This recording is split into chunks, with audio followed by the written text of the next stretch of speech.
ప్రియమైన సహోదరులారా, ప్రాథమిక పరిశుద్ధ గ్రంథ లేఖనాలను గనక మనం గమనించినట్లయితే, సృష్టికర్త ఒక్కడే అనియు, దేవుడు ఒక్కడే అనియు, ప్రభువులకు ప్రభువు ఒక్కడే అనియు మనం చాలా స్పష్టంగా గ్రహించగలం. జకర్యా గ్రంథము 14 అధ్యాయము 9 వచనంలో గనుక చూస్తే, యెహోవా సర్వలోకమునకు రాజయ్యుండును, ఆ దినమున యెహోవా ఒక్కడే అనియు, ఆయనకు పేరు ఒక్కటే అనియు మీరు తెలుసుకుంటారు అని ఉంటుంది. హల్లెలూయా. అదే జకర్యా గ్రంథము 9 అధ్యాయము 9 వచనంలో కనుక చూసినట్లయితే,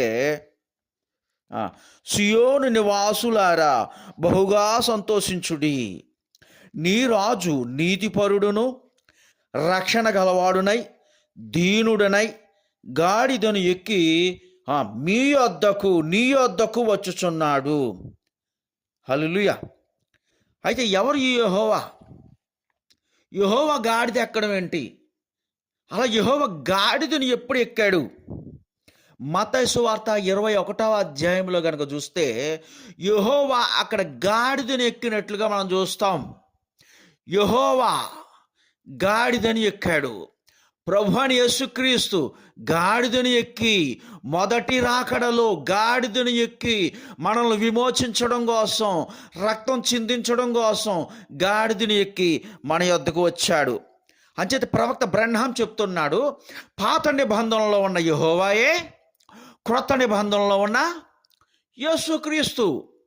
పాత నిబంధనలో ఉన్న యెహోవాయే క్రొత్త నిబంధనలో ఉన్న యేసుక్రీస్తు అని నీవు చూచుటకు నీకు ప్రత్యక్షత అవసరమై ఉన్నది అని చెప్తూ ఉన్నాడు. దేవునికి స్తోత్రం.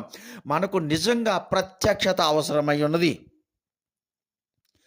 అదే యెహోవా 1963లో సన్సెట్ పర్వతం మీదకి దిగొచ్చాడు. మేఘము ధరించి సన్సెట్ పర్వతం మీదకి 7 ముద్రలను విప్పడానికి, పూర్తి విమోచన కార్యాన్ని మనకు బయలుపరచడానికి ఆ దేవాతి దేవుడు యెహోవా మేఘము ధరించి సన్సెట్ పర్వతం మీదకి వచ్చాడు. ప్రవక్త బ్రహ్నాంను ఆ మేఘములోనికి కొనిపోయి 7 ముద్రలను బయలుపరిచాడు. కాబట్టి దయచేసి మీరు అంగీకరించాలి, పాత నిబంధనలో ఉన్న యెహోవా, క్రొత్త నిబంధనలో ఉన్న యేసుక్రీస్తు రెండవ రాకడలో సన్సెట్ పర్వతం మీదకి సహజాతీతమైన మేఘములో దిగి వచ్చాడు. పూర్తి విమోచన కార్యాన్ని 7 ముద్రలలో మనకు బయలుపరిచాడు. కాబట్టి ఆ 7 ముద్రల గ్రంథమే మనకు ఆహారమై ఉన్నది. పక్షిరాజు ఆహారమై ఉన్నది. నేను పక్షిరాజుని అనుకుంటే సరిపోదు. నువ్వు పక్షిరాజు అయితే పక్షిరాజు ఆహారం నువ్వు భుజించాలి. ఎందుకంటే భుజించే గ్రంథము, తినే గ్రంథము 7 ముద్రలు మాత్రమే.